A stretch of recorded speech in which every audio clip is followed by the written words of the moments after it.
Do dzisiaj pokutuje stereotyp ociężałego wojownika w niewygodnej zbroi, dzierżącego absurdalnie ciężki oręż. Obraz ten wykreowany został w XIX wieku przez brytyjskiego historyka Egertona Castle. Wygrywał ten, kto miał najsilniejsze ramię i najcięższy miecz. Były to czasy potężnych ciosów zadawanych buławą lub glewią, kiedy to przewaga rycerza w walce polegała na posiadaniu cięższej zbroi i zadawaniu silniejszych ciosów niż jego sąsiad. Kiedy siła była ceniona bardziej niż umiejętności. Jak jednak było naprawdę? Czy ludzie, którzy zawodowo zajmowali się walkami, rzeczywiście nie posiadali szermierczych umiejętności? W europejskim kręgu kulturowym już od najdawniejszych czasów wysoko ceniono umiejętności przydatne w walce. Greccy młodzieńcy wprawiali się weń trenując zapasy, boks lub pierwowzór współczesnego MMA – pankration. Starożytni Rzymianie dbali o wyszkolenie szermiercze legionów i zgodnie z opisem Wegencjusza, pisarza i historyka, każdy legionista przechodził trening władania drewnianym mieczem. Wraz z napływem plemion germańskich do Europy rozpowszechnił się zwyczaj pojedynków, zarówno sądowych, jak i honorowych. Dzięki temu już od wczesnego średniowiecza kształtowały się pierwsze systemy szermiercze, które na przestrzeni wieków rozrosły się w różne gałęzie, od szermierki pojedynkowej po użytkową. Słowa bezpośrednio związane z szermierką wywodzą się ze staro-wysoko-niemieckiego i co ciekawe występują one w wielu językach europejskich do dziś. Są to odpowiednio Schirm oraz Fechten, które oznaczają obronę oraz walkę. Także staro-wysoko-niemiecki szermierz, Schirmere, był tak naprawdę obrońcą albo protektorem. Co ciekawe, w źródła z tego okresu, na przykład w słowniku Lexera, możemy również odnaleźć odpowiednio Schirmerin, czyli obrończynię. No, po polsku nie nazwiemy jej jednak szermierką. W Europie od średniowiecza po nowożytność rozwijały się i rozkwitały systemy posługiwania się bronią białą.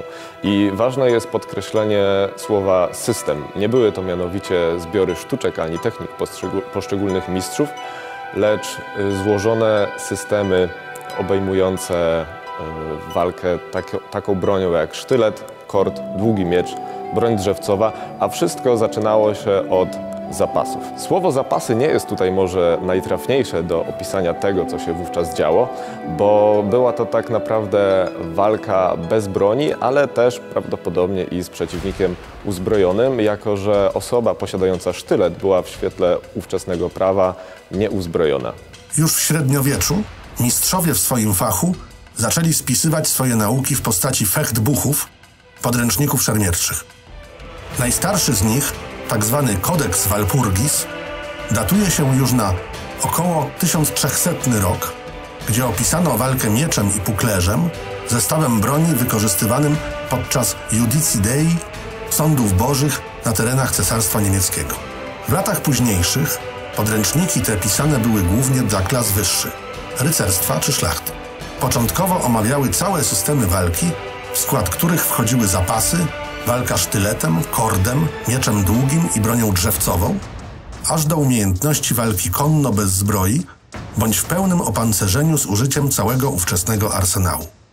Niektórzy mistrzowie skupiali się na opisaniu sztuki władania konkretną bronią, na przykład kordem czy rapierem, lecz źródła z obszernymi opisami złożonych systemów walki pojawiają się nawet w XVI wieku. Z biegiem czasu pojedynki stawały się coraz bardziej usystematyzowane, co doprowadziło do stworzenia infrastruktury szkół szermierczych, zarówno zakonnych, jak i świeckich. Oprócz tych szkół wiadomo było, że istnieli też szermierze wędrowni, mistrzowie wędrowni, którzy nauczali chodząc od miasta do miasta. Wiemy też, że znamy też nazwiska niektórych z tych mistrzów, na przykład Hans Talhofer czy Fiore de Liberi przygotowywali do pojedynku rycerzy, którzy ów pojedynek wygrali.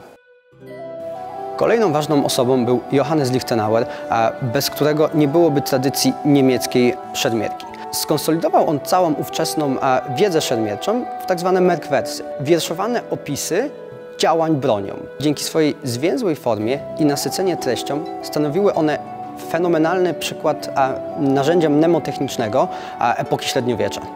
Uczniowie Lichtenauera spisali jego naukę oraz opatrzyli ją komentarzami.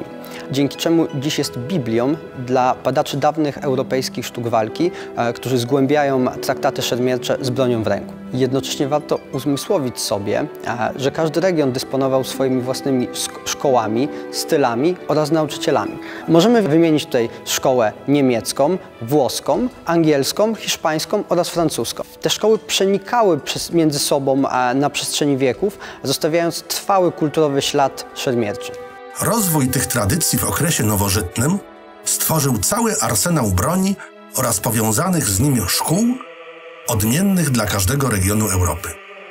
Polska tradycja szabli była nie tylko jedną z nich, ale pozostawała ostoją średniowiecznych sztuk rycerskich, podczas gdy większość Europy ulegała specjalizacji i odeszła od bojowego użycia tej broni.